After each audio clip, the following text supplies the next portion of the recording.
A virtual tour of Virginia history. My name is Jolene Boyer. I was born and raised in Virginia Beach, Virginia. I went to Glenwood Elementary School, where part of the curriculum is Virginia Beach and Virginia history. Upon completion of high school, I joined the Navy. After the Navy, I met and married my husband, who is currently serving in the Army at Fort Riley, and that is why I now live here in Kansas. Now, on to the tour. When the English settlers first arrived in April 1607, they landed on what is known as Cape Henry, which is now part of Fort Story. Due to the land being surrounded by water, the settlers moved further up the James River and settled Jamestown. Before they left, they marked the original landing site by a wooden cross. In 1935, a granite cross was erected and is still there today as a national landmark. Adam Thorogood arrived in Virginia in 1621 as an indentured servant. In 1636, he was granted land. The Thorogood House is important to Virginia history because it is one of the oldest houses from the early colonial period. It shows the lifestyle from that time period. Visitors to the Thorogood House get to experience a part of the lifestyle by creating their own candles, the same way they were made in the 1600s. The old Cape Henry Lighthouse has stood guard over the entrance to the Chesapeake Bay since 1792. George Washington and Alexander Hamilton's first act of the new federal government was the construction of the lighthouse. Old Cape Henry was active for nearly a century. It was then replaced by the new cast-iron Cape Henry Light in 1881. The old lighthouse is one of the oldest surviving lighthouses in the United States. Today, visitors can climb up the iron spiral staircase and enjoy the majestic view of Fort Story and the Chesapeake Bay.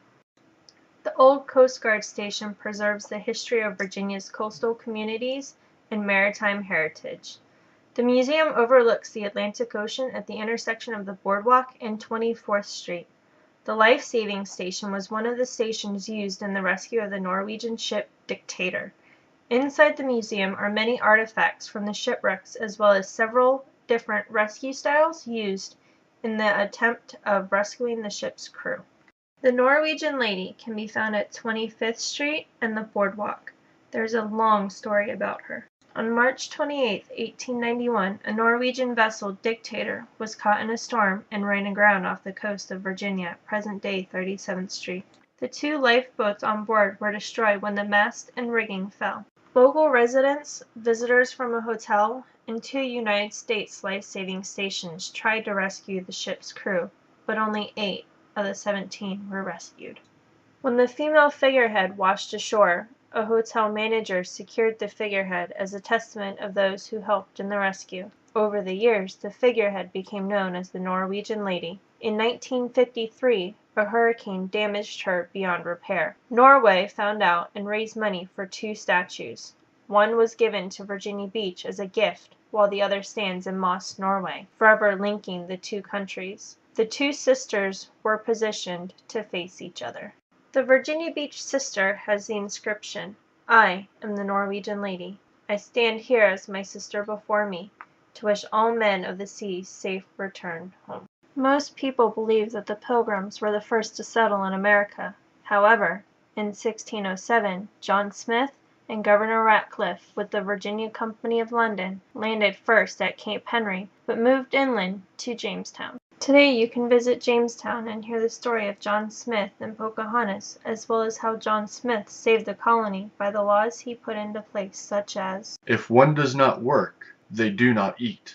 Another story you can hear is how the Indians provided food during the coldest winter the settlers ever saw, and the creation of a new tobacco by John Rolfe that would later be used as a form of currency. In Jamestown, you can see and board replicas of the ships that brought the settlers over, how the fort was constructed, and how the Indian village looked, but most of all, what life was like during the early years of America.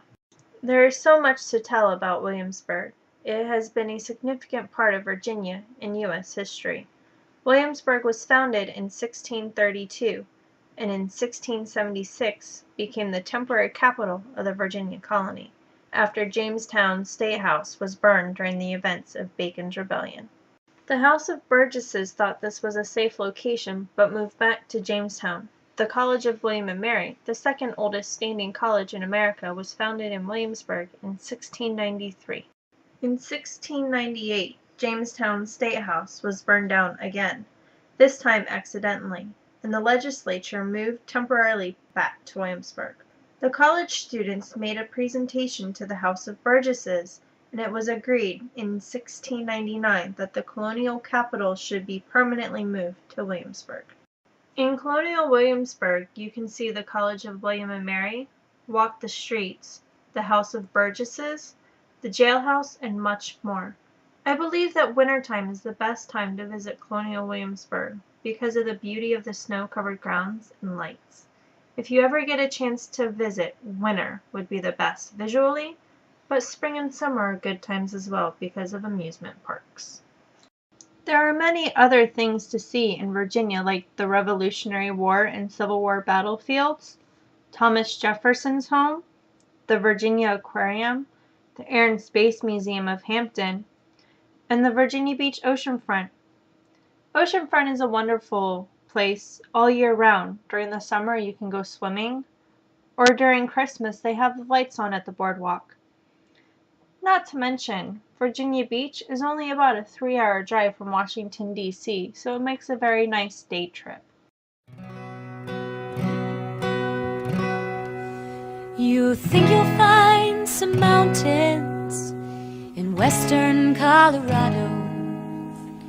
50 weeks of snowy peaks is where you're gonna be.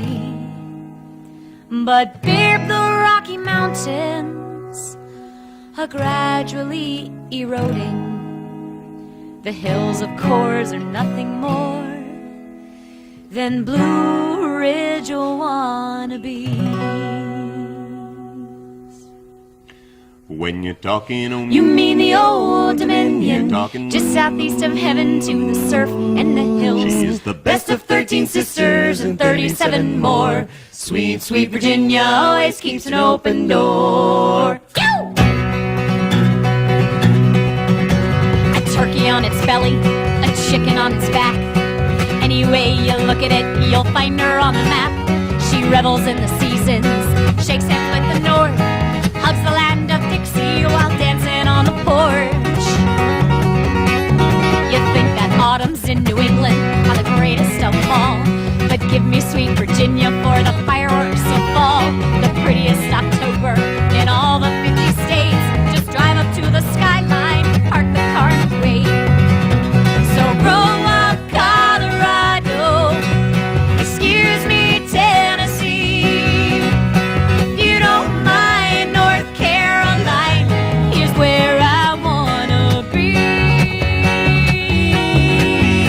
When you're talking home, you mean the Old Dominion, just southeast of heaven to the surf